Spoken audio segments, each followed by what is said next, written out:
Staf Umum Angkatan Bersenjata Ukraina 26 Maret 2025 melaporkan dalam 24 jam terakhir terjadi 207 kontak senjata di berbagai front pertempuran.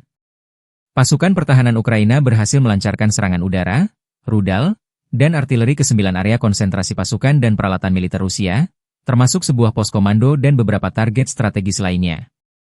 Pertempuran sengit terjadi di berbagai sektor, terutama di Kharkiv, Kupiansk, Liman, dan Siversky, di mana pasukan Rusia berulang kali mencoba menerobos garis pertahanan Ukraina namun berhasil dihentikan. Di sektor timur dan selatan, situasi juga tetap panas dengan serangan besar-besaran Rusia di Toretsk, Pokrovsky, dan Novopavlivke. Toretsk menjadi salah satu wilayah paling terdampak dengan 26 serangan.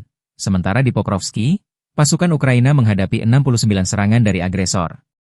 Di Orihiv, musuh berusaha maju 9 kali. Sementara di Huliaipil dan Dnieper juga terjadi bentrokan dengan pasukan Rusia. Meskipun intensitas pertempuran tinggi, pasukan Ukraina terus mempertahankan posisi mereka dengan perlawanan yang kuat.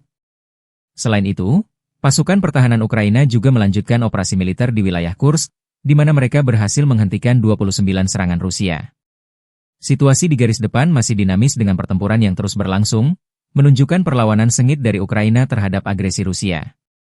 Pemerintah dan militer Ukraina tetap bertekad mempertahankan wilayah mereka dari serangan lebih lanjut. Download Tribun X sekarang, menghadirkan lokal menjadi Indonesia.